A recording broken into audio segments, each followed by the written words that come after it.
Hello, good morning, buenos dias, good morning everyone. I'm very happy to be here today in this fantastic botanical garden. Very happy to be here with you in the nature and what better place to talk about sustainability and environment.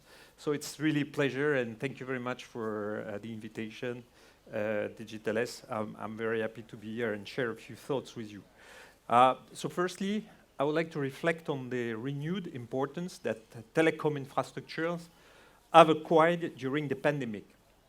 Really, and undoubtedly, digitalization has been playing a critical role during this pandemic, leading to changes on our traditional ways of doing business, of working, of anything we were doing. And some of these changes, for sure, will be here to stay with us. During this lockdown period, teleworking clearly experienced a spectacular growth in all domains. Healthcare, education, and clearly video conferencing replaced face-to-face meeting today, and they are really proving essential. And by the way, I'm very happy, and it's been a very long time to see real people and real faces, because usually in the last year and a half, we were all used to speak in front of cameras, so very happy to see that we can physically start together again. This pandemic clearly was the beginning of the process that has been changing very quickly our lifestyle, our production processes, our ways to consume, and all our habits. And we have been seeing changes in every domain, in the way we are buying, in the way we are getting educated.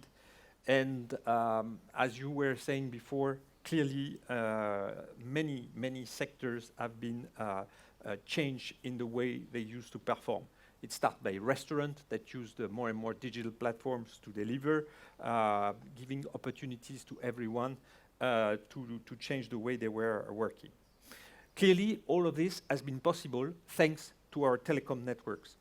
They have been successfully overcoming an enormous degree of stress. It started last year in March when the lockdown started, and fortunately, they have been able to cope with these unprecedented traffic loads.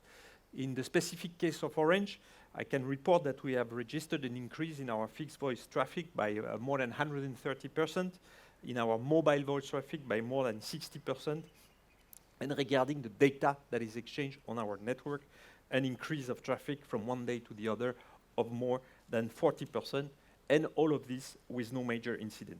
This exceptional, I believe, performance of our network is was clearly essential to maintain a social and economic activity at this decisive moment, and it has been made possible by the massive investment we did in the past on fiber and 4G. In the case of Orange, here in Spain, over the last 20 years, we have been a very active investor in this very dynamic market. And I'm not sure it is known to everyone that since its presence in Spain, Orange has invested 31 billion euro in Spain, clearly helping Spain and taking this leadership position in the digital infrastructures in Europe. Orange, as a strong number 2 of the Spanish market, is having an unquestionable commitment to Spain and will continue to do so. To prove that, I am happy to report that last year, and despite the pandemic and the difficulties we have known, we have been investing close to 1 billion euro, to be precise, 969 million euro in the country. This is 20% of our revenues. This investment has been going to extend our fiber footprint in the country. More than 500,000 households have been adding to our already 15 million existing fiber network. And in addition, we have obviously reinforced our 4G coverage, reaching 98% of the Spanish population. And as well, you have seen that in last September, we have been launching our new 5G network, which will reach more than half of the population at the end of this year, and is planning to reach 90% at the end of 2022. I would like to spend a little bit more time on 5G, as Orange is definitely committed to this new technology. We believe that it will decisively contribute to the recovery of the country, of Spain, and aware of this, we have anticipated and are participating in more than 30 pilot projects within the framework of the 5G National Plan. These pilots clearly are here to test and accelerate the benefits of this new technology that everybody needs to learn. And clearly, thanks to this massive connectivity that 5G is going to provide, super low latency and ultra fast speed, it will open a lot of new opportunities for social and economic development in Spain. To prove this commitment to 5G, you know that we have acquired in the beginning of this year additional 3.5 megahertz frequencies in an auction organized by the Spanish government and at the beginning of the year. And we are preparing ourselves for the upcoming auction of 700 megahertz auction. This is the, I would say, golden frequencies for 5G. That is, this auction is going to start on July 21st. I was having the luck to be at the Mobile World Congress in Barcelona last week on the Orange booth. We have shown some amazing 5G demos, such as piloting a ship that was in the Valencia port from our booth in Barcelona. And you should have seen the enthusiasm of the ones testing these demos. I think this is saying a lot over the opportunities these new technologies are going to open for that. Speaking about Valencia, we are working there in this beautiful community on 15 5G use cases. We have many partners there. I will not quote all of them, but we are, for instance, very happy to work with the Institute of Oncology there to help them diagnose melanomas with this very powerful 5G network that we have put at their disposal. In Galicia, we are also working on 13 use cases. One of the most relevant ones will allow the performance of farms, agricultural farms, through sensors connected through IoT, 5G, and satellite maps. Finally, also with this 5G national plan, in the Basque country, we are also developing a certain number of use cases amongst cyber security and electricity sector. So as you can see, 5G is obviously going to go and be used in all the sectors. Talking about 5G, we are very proud as well at Orange, especially today, with a survey published by an independent company called Systemix PAB, ranking Orange 5G as the 5G network with the highest average data download in Spain. So you understood it, at Orange, we are definitely proud of our networks, on the connectivity they provide, which are clearly essential for Spain, and which are used by 25 million citizens.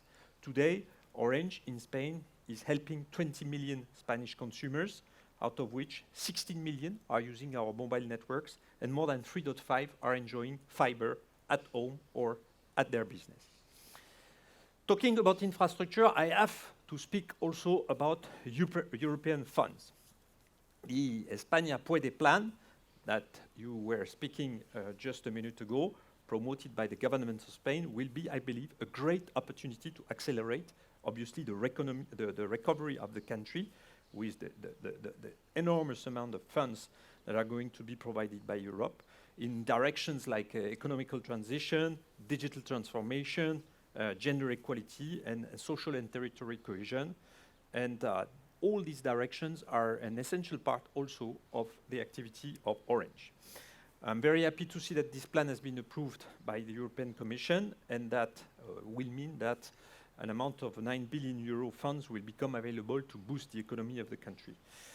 At Orange, we are obviously very aware of the complicated times we're still living, and for this reason, we have been working on a plan to participate to this national effort and to maximize the investments contemplated in this recovery plan. We have called this plan Spain times 10, España por 10, por 10, sorry. Experts are saying, and this is a well-known phenomenon, that increasing the access speed of internet, mobile or fixed in Spain by 10 times would create a positive impact on the economy of 1 point of GDP, which is 10 billion euro for Spain. And this is clearly the ambition that we at Orange have for Spain and want to participate and to foster. Talking about European funds, obviously, we believe that these funds can be a great lever as well to create a better environment for our kids and to help to reduce the digital divide in this country. And by the way, these are two fundamental pillars of our corporate social responsibility and of the Orange Foundation.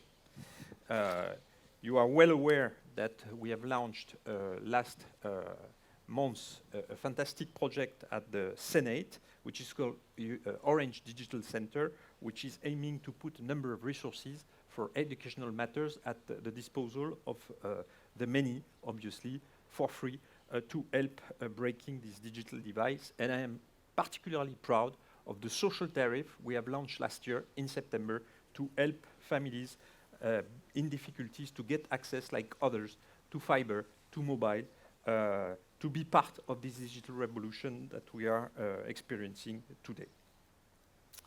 Now, talking about the environment, I would like to remind this Arthur D. Little study based actually committed by the French Agency for Economical Transition, which I am finding extremely interesting, which is actually proving that digitalization is clearly a very important tool and lever to reduce the carbon emission in our world. They have been actually studying and concluding that 1 gram of carbon emission in our sector, in the digital sector, is actually leading to a saving of 10 grams of carbon in other industries. Moreover, they have been looking at the fact that spending 1 gram of carbon emission linked to the usage of teleworking tools is actually saving 100 grams of CO2, avoiding, obviously, these greedy carbon troubles that we are doing without them. So I think this is an interesting data showing how important our sector, how important the digital sector is in reducing the overall carbon footprint for the society. At Orange, we have set ourselves ambitious goals to reduce by 20% our carbon footprint in the next 5 years. And I'm also proud to say that already today, 100% of our electricity consumption in Spain is green. Now, allow me to say a few words about our sector, the telco sector. And here I would like to thank the Spanish government for what they are preparing for the sector. As you know, Spain is an ultra-competitive market. 6 main operators in this country, more than 25 MVNOs. This is a frenzy competition in Spain and a lot of commercial aggressiveness that is unfortunately leading this market, the telecom market in Spain, back to value destruction since 2018. The issue is that in this market in Spain, the 3 operators that are investing the most are the ones suffering the most from this value destruction, with clearly a direct impact on our financial KPIs and therefore a threat on our future investments. And this is definitely the ones that we need for the future. So for that reason, I am very thankful and we sincerely welcome the packages of measures that have been announced by the Spanish government to help our sector in these difficult times where we need to continue investing massively in fiber and 5G. Among these measures, you know that there has been the extension by 20 additional years of the 5G spectrum, the very important opening of public consultations to modify the general law of audiovisual communication, in which it is proposed to have the RTV tax, the TV tax, carried over by other actors than telcos. Basically, we are badly needing these measures to continue fueling our future investment for the good of Spain. I believe, and I know that Mrs. Vestager is going to intervene in this Congress tomorrow. That's the beauty of the wind. And I believe that I need to say a few words as well about Europe. Because our sector, our telecom sector, does not only need champions in Spain, but needs champions in Europe as well. And the reason is that we will need to be able to compete with the giants of this world. It is a question of sovereignty, and you were also debating sovereignty a few minutes ago with the minister. And here I have to say that Europe needs to foster its own transformation. I believe that the crisis is an opportunity also for the continent to modify its growth model in our sector to ensure its sovereignty and geostrategic and economic independence in a world that is obviously transforming very fast. One of the great lessons that we have learned during this pandemic is the dependency we have on other continents and other economies, by the way, mostly located far east from us. And we still have, I think, a bitter taste of the danger for Europe of not being self-sufficient in a number of critical areas. I'm thinking of the shortage of chipsets, for instance, or the lack of medical products that we have, which are clearly still on everyone's mind, but are still very actual. And I believe personally that the development of European policies adapted to today's competition, which is a world competition, should allow us to compete on a comparable scales with the champions coming from other parts of the world. And these are needed. I think we are facing an historical opportunity to reverse a situation where our continent, Europe, and you were saying it before, has been losing the champions of the digital. These champions today, these GAFAs, they are hosted or in the United States or in China. And if we take a look at our own sector, the telecom field, in Europe, we are having more than 140 operators. In the United States, 3. In China, 3. This hyper-competitive situation in Europe creates a situation where obviously we need to change that to create giants, also European giants that will have the scale and the rate of investment pace to compete with these companies that are coming from the other part of the world. In our industry, telecoms, we need to keep in mind that we are talking about an industry with a very high level of use of capital. We need in our business to invest almost 20% of our revenues every year, which is more than in the steel industry. This is less known because we don't have these big factories, but this is definitely the kind of industry we are working in.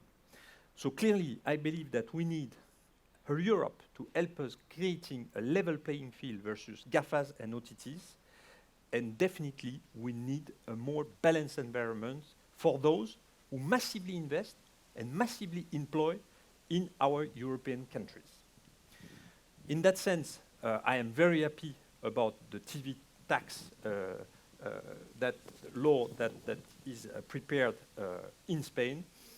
I was seeing in the news last week very interesting information about what is happening in Korea, where a Korean operator is winning a court case against one of the large OTT providers, opening the door for this OTT to pay actually a fee for streaming in the network of this operator.